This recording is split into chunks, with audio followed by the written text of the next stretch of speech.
Welcome, everyone, to another episode of Fake Nerds Watch. This is for Star Trek Strange New Worlds. I am not joined by Cookie from Just a Little Podcast. Filling in is my good friend and fellow co-host of the Fake Nerd Podcast, Sparkz Witty. Yeah, I'm invited back. Well, you're always invited back. It's just sometimes the scheduling doesn't work out. Yeah, that's the statement. This time the scheduling worked out that Cookie couldn't be on. He's been out of town for the past 3 weekends. Go live your life, my friend. We're a little bit behind. So we're only going to be talking about episode 7, the Serene Squall, and episode 8, the Elysian Kingdom. Mm-hmm. Episode 9 and 10 will be the final episode of our Fake Nerds Watch series, so stay tuned for that, which will probably be soonish, depending on when you're watching this. Right. Okay, so the Serene Squall, we're introduced to a new character. I forget the character's name, the real name of their character. I remember the real name, Angel, but I forgot the fake name. It's Doctor something. Oh well. What'd you think about this one? Yeah, I liked it. Something about it was like kind of meandering, I guess is the word, in a way where I was like, I didn't dislike the episode. I was just kind of like, oh, all right, where are we going with this? Yeah.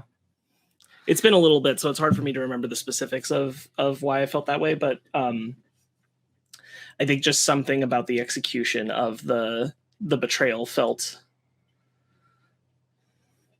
off.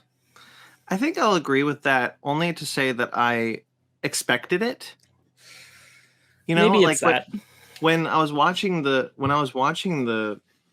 show, the episode, their character is like too good.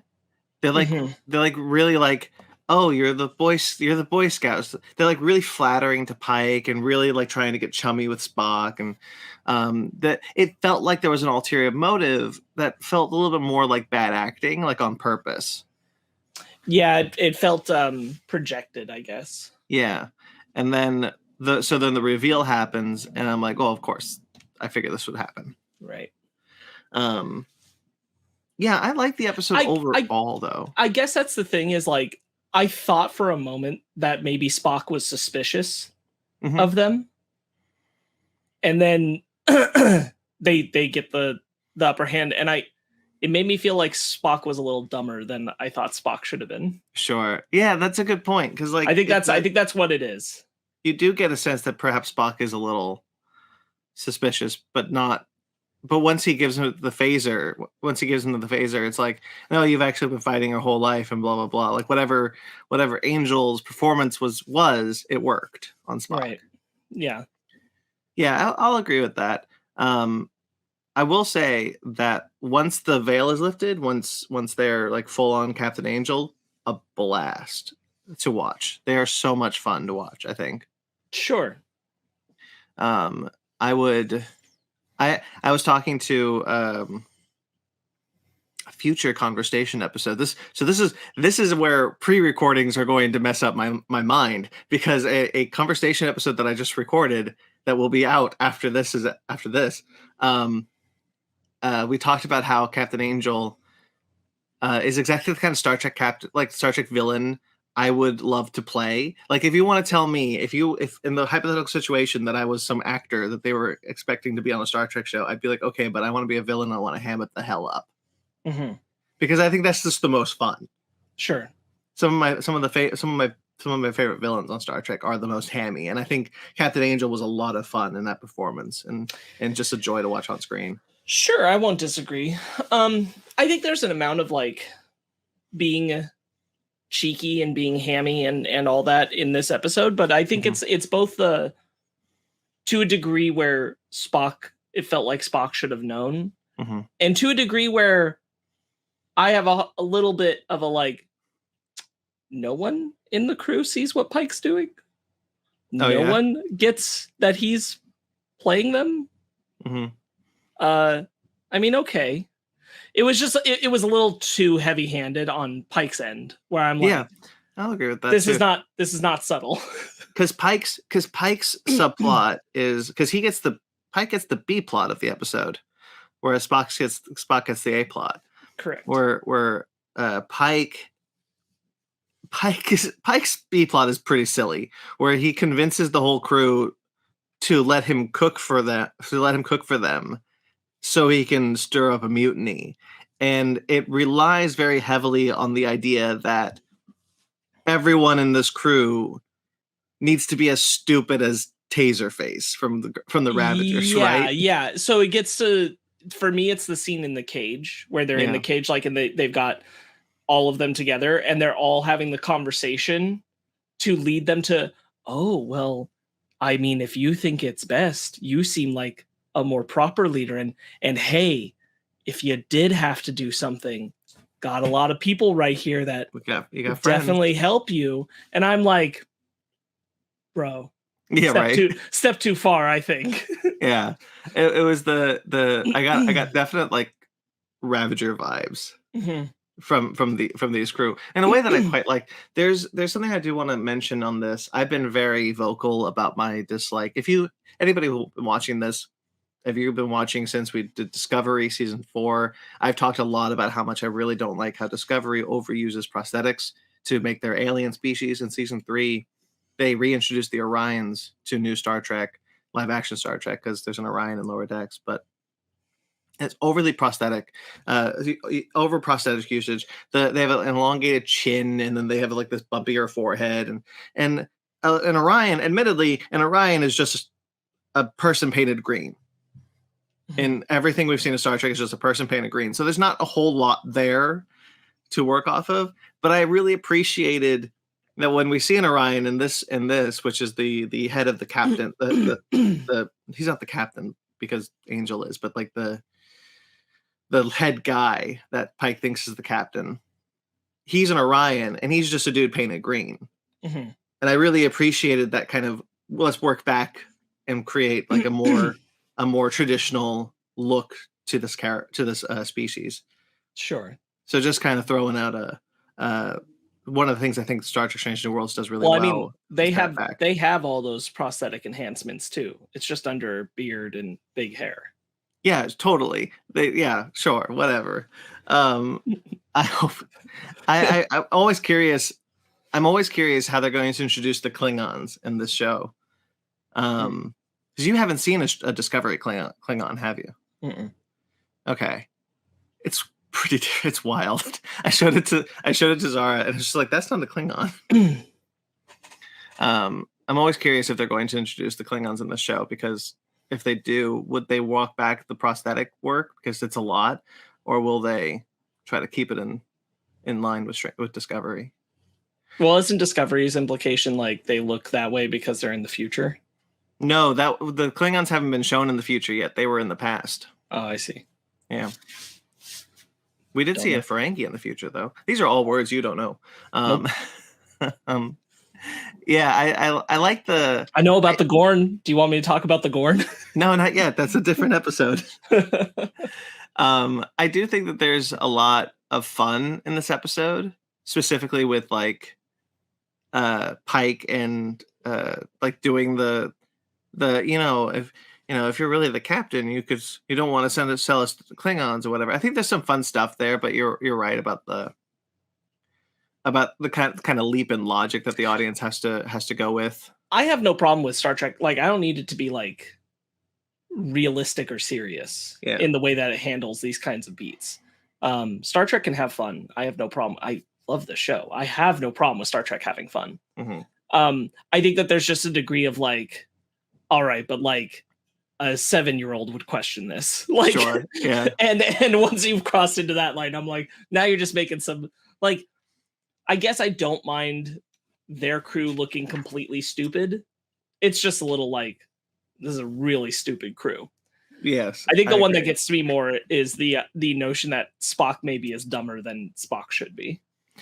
Yeah. I wonder if maybe that just chalks up to because he's a much younger Spock than he was in the original series or any other time we've seen him in. I thought about that as like, that's your out, is like, well, he's young Spock. He has to be betrayed at least once to be like, oh, this is what betrayal's like. And I'm like, I was watching this. I was rewatching this episode, and so this episode opens with T'Pring wanting to spice up their engagement a bit with some human sexuality, which is a very funny scene, I think. And I turned to Zara and I said, "Man, I like these two kids. I hope I hope it works out for them." Because spoiler alert. Speaking of that, though, I was shocked. And this is for my Star Trek fans watching this, because you're not going to get this. But I was shocked to see Stawn was in this episode. Stawn is her aide on the penal colony, or the rehabilitation center, whatever they call it. Stawn is the guy she leaves Spock for. And the guy that they casted him looks just like the dude from the 60s. It's wild. It looks like it could be the same dude. Nice. So I thought I was shocked. I'm always shocked to see what kind of characters we see in the show anyway. And like, I never thought we'd see Stawn. Why would we? Right. The rehabilitation center is a fun bit, because it's like, what does a Vulcan think a prison is? Oh, it's a nice little retreat. She calls it a retreat. My time on this retreat has been, but it's like a prison for those who don't walk the path of logic. There's another line that I like that they talk about Spock, because when Angel is still pretending to be the Doctor, they are talking to Spock about basically wanting Spock to embrace both sides of himself, right? Yeah. You know, that they want Spock to, and this is kind of a through line for Spock that I like in this episode, that he like Pike's like, take a guess, use your gut, things like that. And it really struggles within him. Like he doesn't like that feeling of guessing. And he says to Angel, Angel says, "You're half human." And he says, "Well, that's just genetics. I was raised on Vulcan." "Well, that's just geography." I think that's a good kind of encapsulation of Spock's struggle as a species, because his parts of him are so different. Sure. It was a good bit. Yeah. I agree. How do you feel about Nurse Chapel stuff? Man, I hate how good the Nurse Chapel stuff in the show is. I feel like they've ramped it up. They really have. Maybe too fast. They really have. I wonder if this was written when they didn't think they were getting a second season. So that's possible. My thing is that I'm like, I didn't mind like the teasing of the idea of it in the last episode that I was on where we discussed it. Yeah. But I feel like we're ramping it up maybe a little too much, because I'm like, I still would like to know Nurse Chapel without that aspect. Yeah, that's kind of my problem with it as well. Because I'm very vocal about how much I don't like Nurse Chapel from the original series. Yes. And I really like Sophia Bush as Nurse Chapel. I think she's great in the role, and it's always a delight to see her perform this role. But the way they've kind of already got her secretly pining for Spock, headed down the path. Yeah, I'm kind of like, I would have liked to have seen at least a season more. I don't even mind the seeds being there. The thing is that I don't want every episode where we're going to like dive into anything more of the character of Nurse Chapel for it always to tie back to Spock. Yeah, me too. I don't want that to be the trajectory. Because I feel like she could have a relationship outside of that. If you want to pair her up with someone, or if you want her to pine for someone, maybe not Spock yet, because we still have, according to Pike, 10 years till we get to the original series. We could also just do character stuff with her that doesn't involve her having romantic feelings for anybody. That is also true, but I really want her with Ortega's. I mean, I get that. Like, it feels like they've already steered away from that idea. I know, and they were wrong. Unfortunately, but regardless of that, like, it's just, I don't want to be on this beat where, I mean, it's as I just said, like, I was not on this podcast for a single episode of Strange New Worlds, And the one before that is the one where Nurse Chapel Spock stuff happened, and now we're here, and it's 2 episodes later, and Nurse Chapel Spock stuff again. And I'm like, Yeah. Slow that down, maybe.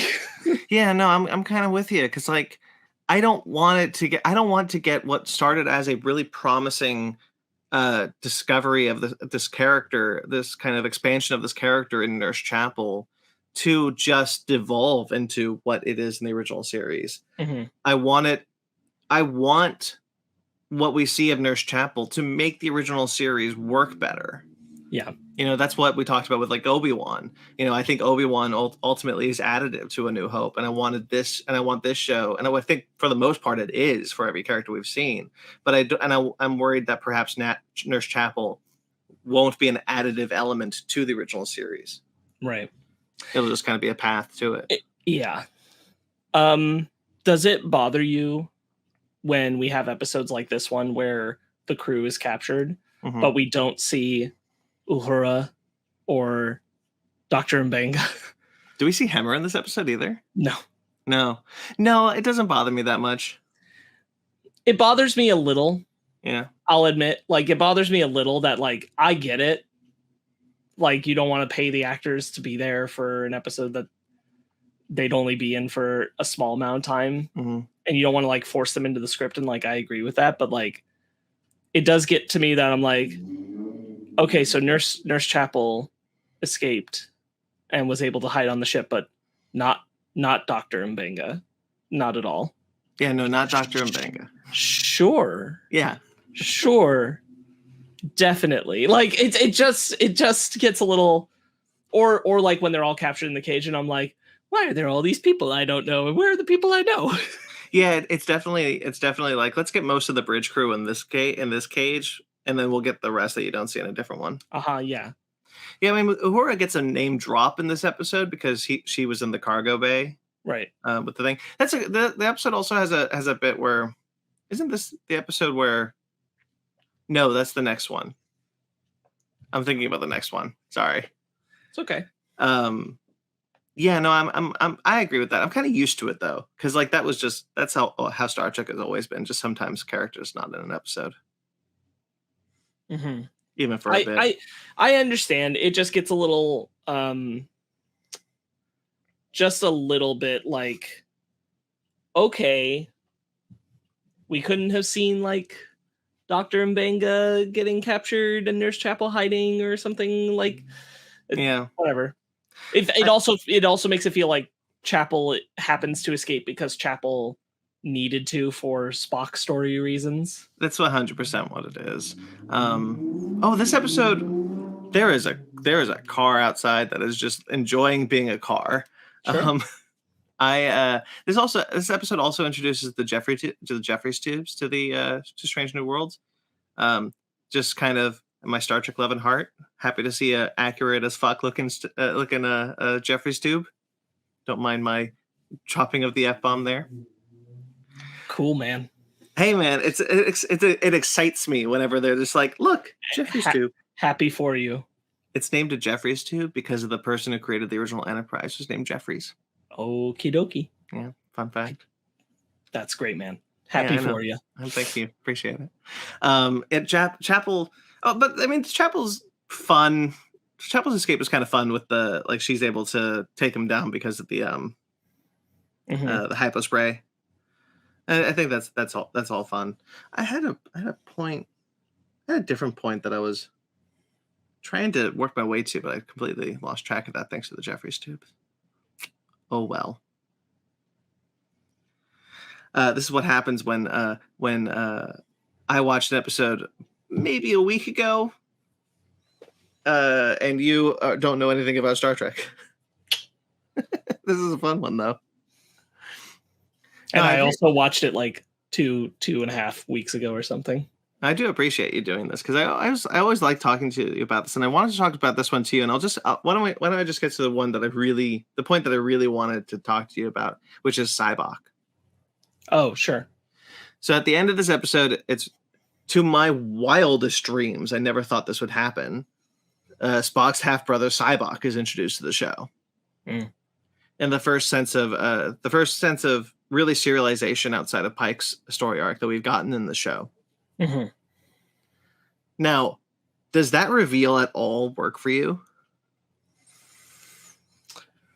What do you mean?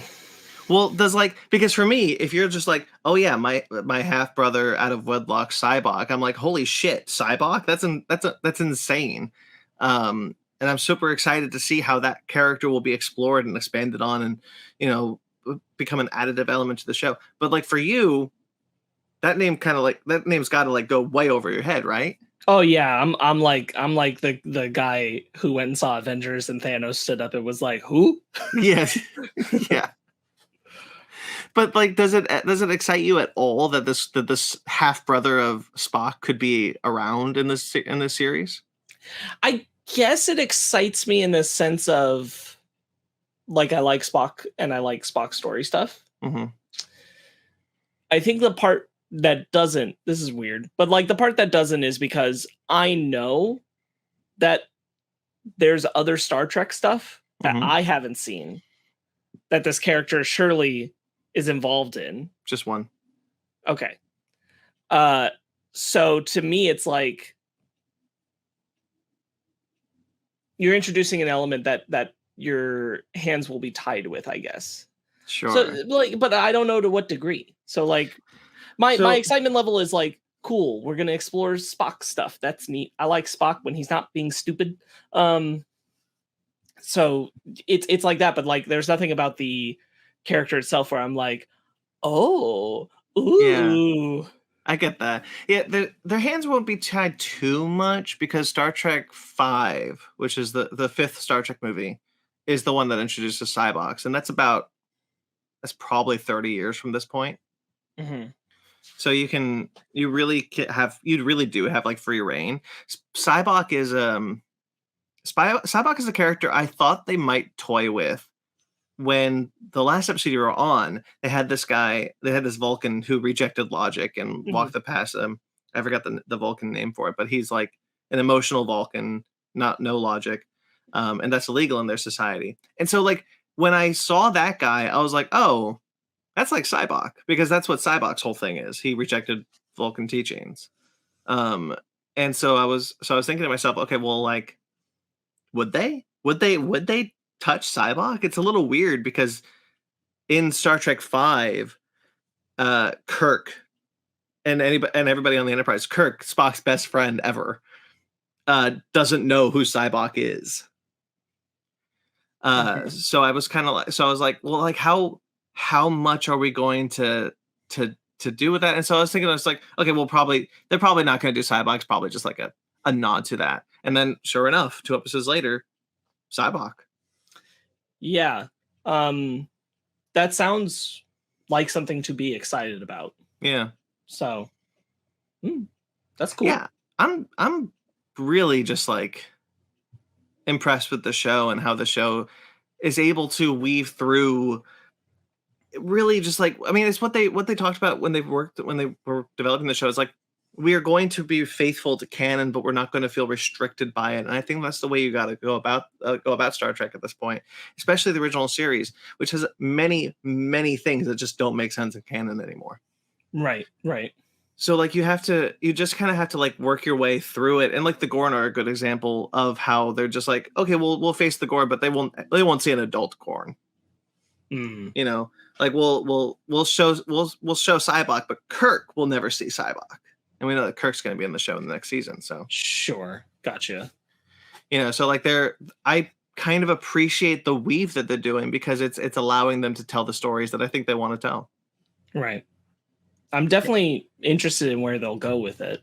Yeah. So we'll see. Let me see if I have any more notes about this. Oh, I have one thing that I really want to talk about, which is Ortega's. Okay. Before you get into that, we're going to do a pause and I'm going to have to close this gap. Okay. And after a brief pause, I just want to quickly talk about Ortega's, who I really like in this show. And I feel like now, especially I've seen episode 9. We're not talking about episode 9 today, but I've seen it. We're not getting an episode focused around her. Sure. That's a bummer because I like that character, and I think what I really appreciate about the character is how they've written a character who clearly has been serving with Captain Pike for a long time. Like that, she's got a shorthand with him that I quite like. Yeah. And I hope that in the next season we find the room to do like a episode focused on her. Mm-hmm. Get to know her a bit more. I'm sure that's more possible in the future. Yeah. I guess I kind of understand in season 1 not getting an episode focused on her with only 10, but it is a bummer. Yeah. She has this thing when she's piloting the Enterprise to the asteroid belt, which is a really cool scene, which is using a lot of the old sound effects from the original series, which I liked. And she, she talks about like, she's like, if you want someone to relieve you, you can. And she's like, no, it's like we're the ship and I are in a conversation. And it's all that we get like good character work with her when she's talking to Pike or she's talking to Chapel or she's talking to whatever. It's just we never get anything dedicated to her. And I hope that we get that soon. Right. I believe that's all my notes for this episode. It was a bit of a breezy episode before the reveal of Cybok. Mm-hmm. You mean the last 30 seconds? The last 30 seconds. Up until the when Angel's on the bridge, like there's good scenes there that I quite liked. I thought they were a lot of fun. I think it's clever that they kept the idea. So Vulcans can't lie, or they do, but they don't lie in the same way that humans do. Mm-hmm. So Spock can't say that he's having an affair with Chapel because it wouldn't be a lie. So Chapel says it. I thought that was a clever workaround in the story there. I think it was a good episode. It's a fun episode. I liked it a lot, and I hope we see Angel again. Right. You have anything more before we want to go to the next one? No, I think that was like the fact that Angel's like, this is bullshit. Yeah. Like, and knows it, but T'Pring's gonna do it anyway. Yeah. That was fun. Yeah. They're on Queer Eye for the new Queer Eye show, I believe. The actor who plays Angel. Oh. I'm not 100% sure on that one, but I seem to recall. All right, so then let's move on to the Elysian Kingdom. Where we get more Ortegas, but it's not developing her character. But it is cool. We get a lot of her. More of her than I think in any other episode. That's true. It's just a bummer that it's not actually her. I mean, yeah. Yeah. So this episode returns us to M'Benga and his daughter Rukia. Mm-hmm. They're studying. This is the one where I said that they name drop Uhura before I realized that Uhura is actually in the episode. And Pike is kind of like, this is nice. I wish we could just focus on the science all the time and study nebula and asteroids. This is nice. Mm-hmm. I like that. And M'Benga wants to, still trying to figure out how to cure his daughter, Rukia. I did not expect this to also be the last Rukia episode. Mm. You also thought that this was going to be the Renaissance planet. I did. I'm not bummed that it's not. I was wondering if you remembered that, because there's a planet in Lower Decks that's created by a bunch of LARPers, and I thought we'd be going to that planet. We did not. And everyone is just turned into characters from a story that M'Benga has been reading to his daughter. Mm-hmm. And this is a fun. This is just a good. I think this is a good alternate character episode. Star Trek does this all the time. Sure. I think this is a very good example of it. The costume designs are great. They are. My only issue is that I really don't know if there was anywhere to go with Rukia, but I'm kind of bummed that it's just done. I mean, because the thing is, like, if you cure her, then either she has to be on the ship, mm-hmm. or the Doctor has to leave the ship. And the Doctor can't leave the ship, so she'd just have to be on the ship. And I think like managing a kid around, just they didn't want to do it. No, that's true. And Star Trek has a horrible history with that. Worf has a son that's on the Enterprise for seasons, and we barely see that kid. Right. So, it feels like it was a sensible conclusion to the story. Sure. I will say that I feel like if you were going to go this way for curing her anyway, I don't know why we even did the we'll leave some possible clues to how she could be cured with the other race that we encountered with the boy and his dad. Yeah, that's a good point. I also like they left it lingering, like he's like, here's some and so like you get the impression that like, if M'Benga works on it, he's gonna get it. Yeah. And that was all for naught. So I'm like, okay, I don't know why we did that. Yeah, I agree with that. I think maybe they wrote that episode before they wrote this one. They didn't know how they were gonna go. But Could be. I also thought that was strange because it's in the recap of this episode where it's like, oh, we're gonna help you find the cure, and it's like that's not that cure just not work, right? Or was it just never going to work? Like, I like the idea of Rukia like trapped in the transporter buffer, and like she's, every time she gets out, she's closer and closer to death. I think that was an interesting way to take M'Benga.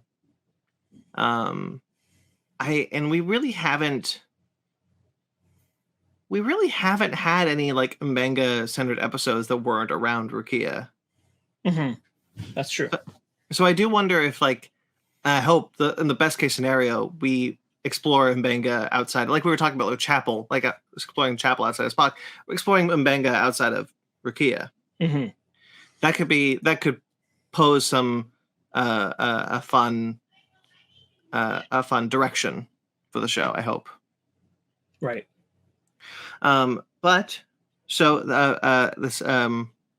this kind of omniscient entity within the nebula that they're studying turns everyone into characters from the storybook, which is supposedly written by a character from Deep Space Nine, which is fun, called Benny Russell.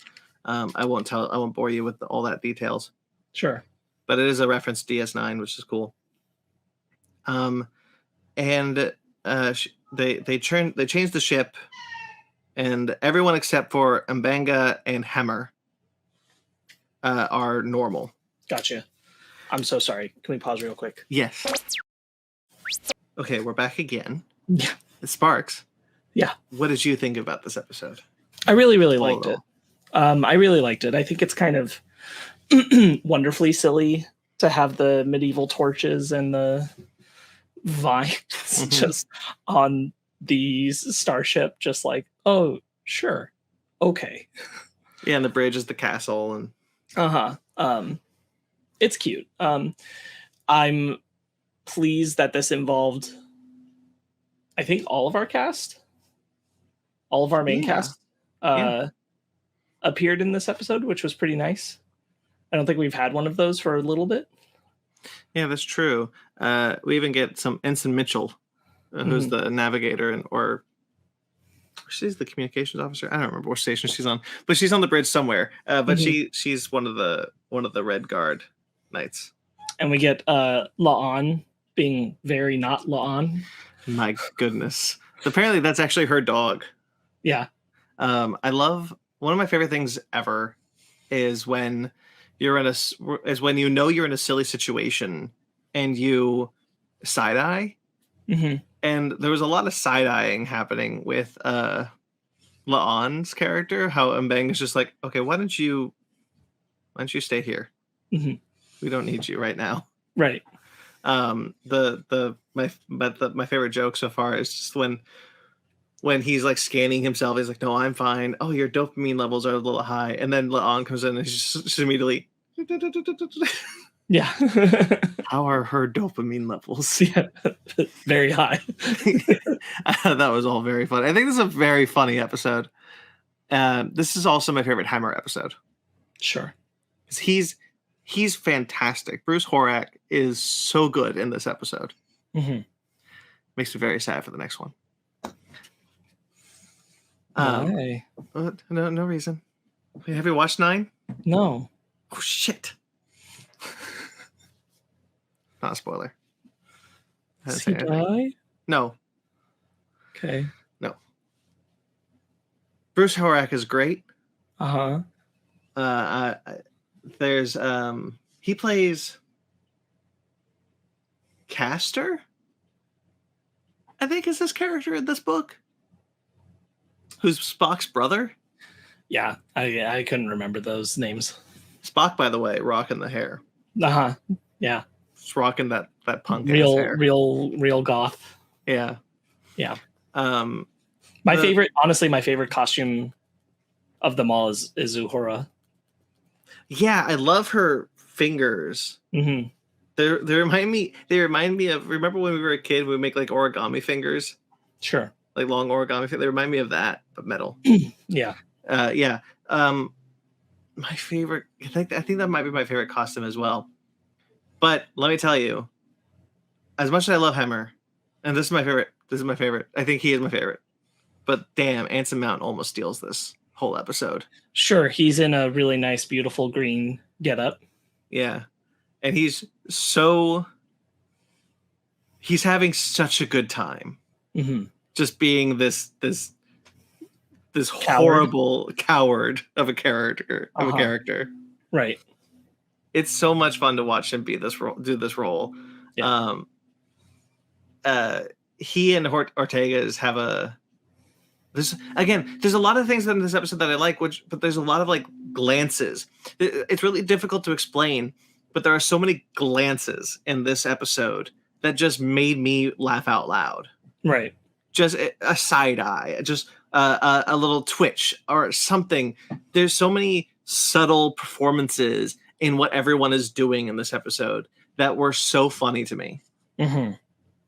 It's really just hard to explain all of those. Sure. I think that was one of the reasons I enjoyed Ortegas so much, is because Ortegas was still very Ortegas. Sure. So I think I like that still shined through. Yeah. Or like the character wasn't changed enough. Like I would say for number one, like she's more or less her. Yeah. We're not getting a lot of a different shade of personality there. Yeah, I'll agree with that. Where we are with like Uhura or Pike. Yeah, everyone is playing up a role, whereas Ortega is just kind of being. And like, to be fair, that's who she is in the book. Also, and Mbenga says in the book that that the Sir Ridley is a much more straight character than everyone else. Right. I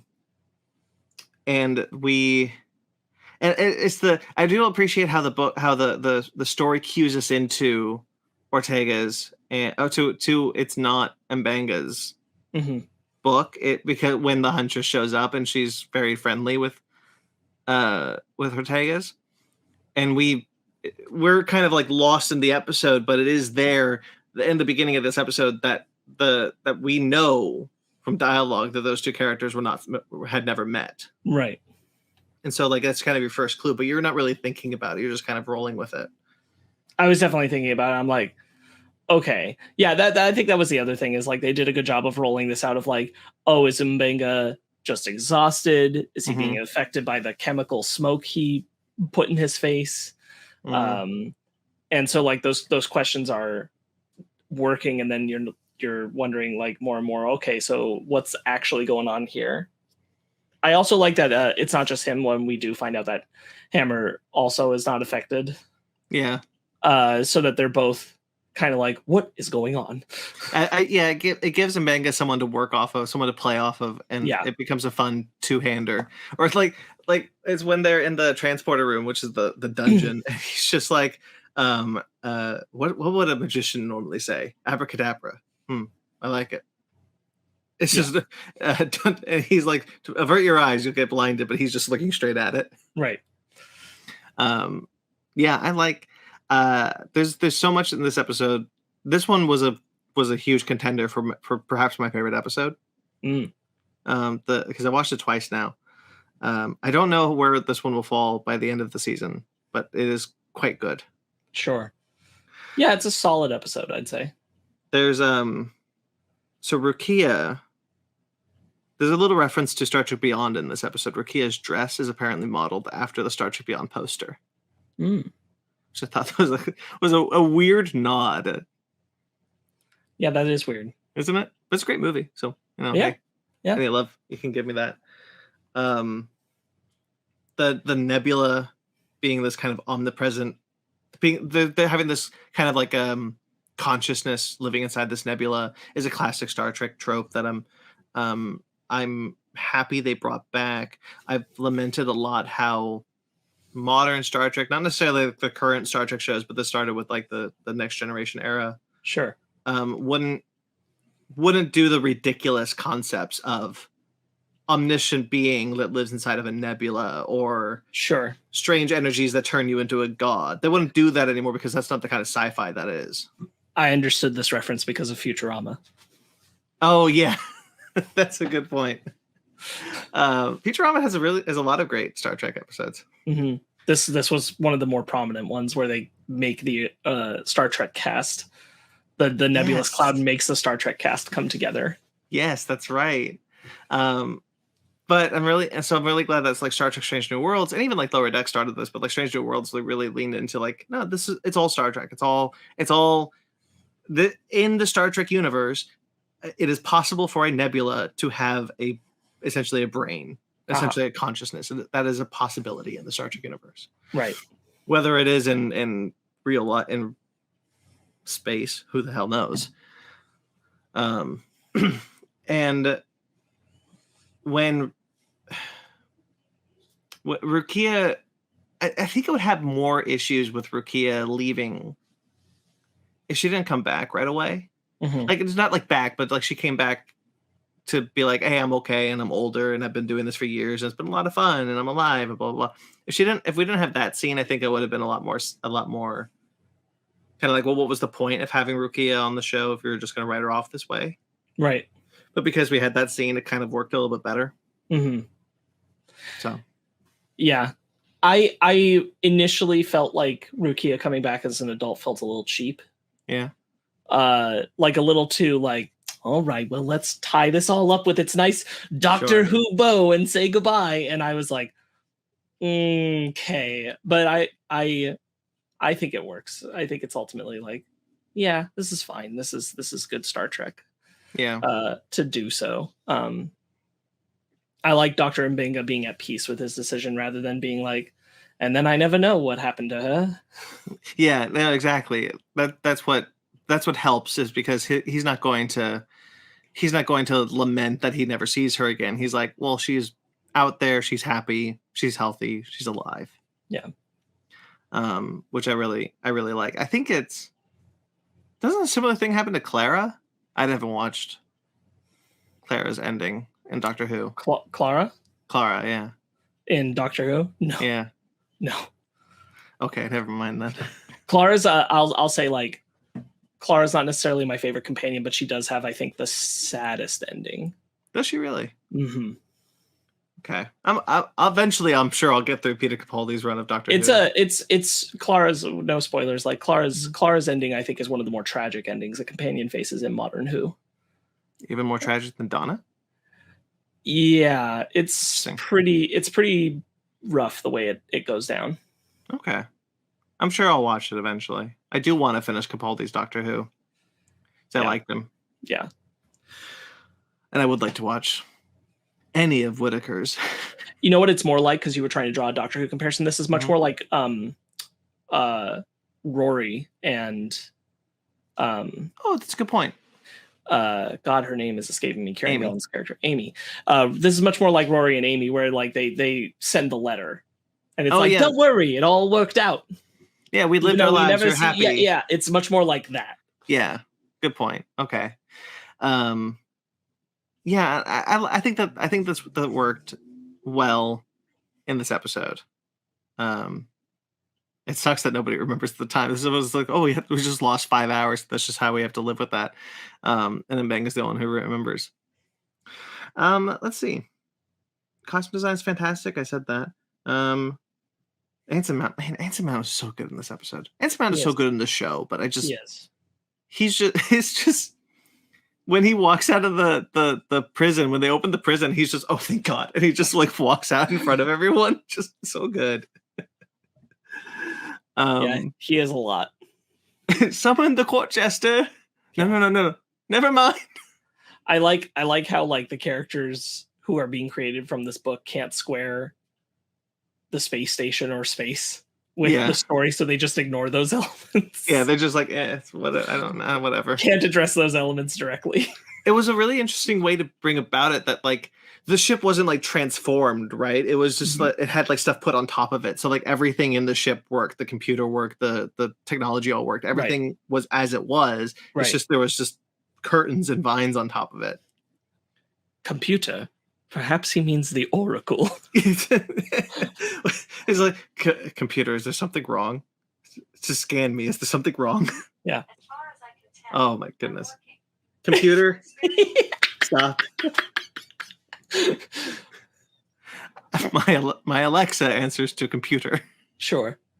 So, oops. Oops. That was a really good idea before we started watching Star Trek regularly. Uh-huh. And now it's just every time someone on Star Trek says, computer, do something, computer, don't do anything. It will always say something. Sure. Anyway, there weren't a lot of notes I took with these episodes because a lot of them would be like, oh, I like this, I like that, I like this, and I just wanted there wasn't really a lot there for me. Sure. But I think both of these episodes are strong, and Elysian Kingdom is one of the strongest of the season. Yeah, I wouldn't knock that. I really like when he first gets to the bridge and he thinks it's all like a party prank. Yeah, he's like, are you guys pulling a prank on me? Yeah. There's also there's another misdirect that like Ortega's gets hurt, right? Mm-hmm. And so you think that like, oh, maybe Ortega's is hallucinating this immediately. Sure. But oh yeah, because Ortega's crashes into the front of the bridge, right? Yeah, she like hits. That's why they call medical, and then she's totally fine. And then she's fine. Well, she was changed into a thing. She was changed into a knight. No, absolutely. Yeah. Okay. I don't really think I have much more to add if you don't. They're simple episodes, but they're good episodes. Yeah, there's nothing wrong with a lighthearted time. No. And that's the thing about Elysian Kingdom that I think really we'll never see Discovery do something like this. Sure. Because that's just not the kind of show Discovery is. Right. And it's nice that we have a show, especially a live action show, that is willing to have some fun, that is willing to just kind of play with their characters and their setting and just kind of be goofy. That is the whole point of Strange New Worlds. Yes, it is. And I'm to be fun Star Trek again. I'm just glad we have it. Just at the end of the day, good or bad episodes, doesn't matter. I'm just really happy we have Strange New Worlds. For sure. Okay. So why don't we call it there then? Okay. The next time you see us, we'll be talking about 9 and 10. That's correct. So maybe Cookie will be here. Who knows? Who knows? All right, guys. Thank you so much. I don't say why I say guys. Am I referring to the audience when I say guys, or am I referring to you? I guess me. I guess so. All right. Well, anyway, thank you to everyone who watches us. Thank you, Sparkz, so much for filling in, for coming on. I really appreciate that I have an opportunity to talk Star Trek with you in general. Sure. It's a good time.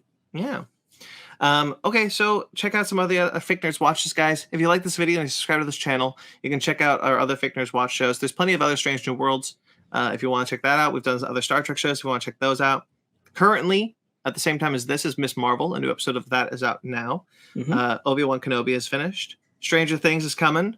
Umbrella Academy is coming. The Boys is coming. Yeah, right. I laugh only because you always say Umbrella Academy before The Boys, like Umbrella Academy is going to be sooner on our brains, but you are the only one that has watched that. But that's why I did that. Because I get it. I'm not caught up on The Boys, but I am on Umbrella Academy. Umbrella Academy coming later. I'm only one behind on The Boys. But Umbrella Academy, well, I'm sure we'll do something with that one soon. So, but yes, he's right. The Boys will be first. And and Stranger Things will be even before that. That's true. Okay, so lots of Fake Nerds watches, lots of things. You can also check out our other shows such as Basement Arcade, which are a Let's Play show, and Basement Arcade Pause Menu, which is our video game discussion show. A new episode of that has dropped about game development. Mm-hmm. And a new episode of that is coming. You guys did a thing, right? Yeah, so Pause Menu has a... we're trying to do quarterlies. This is really the first 2 quarters of the year, but it's a discussion about games we've been playing. Very cool. So check out that. Stay tuned for that. Excuse me, Fake Nerd Book Club and Animation Station are other shows that are on this channel. Again, like this video, subscribe to our channel. Check out our mothership show. This is the Fake Nerd Podcast, which goes live every Sunday at various times. For the time being, probably early Sundays from for at least a while, while things get settled. So you can check out that show every Sunday. This last episode we talked about The Princess, which is the 20th Century Fox Hulu original. And coming up will be Thor: Love and Thunder. Very excited. Very. So check out that show. If you want to know when we go live, just there's a bell icon. I'm pretty sure there's a bell icon on YouTube that you can just click on that and it'll tell you when we go live.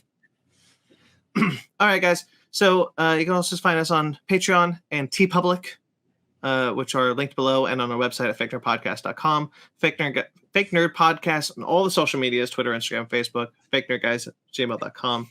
I'm at BT McClure on Instagram and Twitter. I also write for Screen Rant.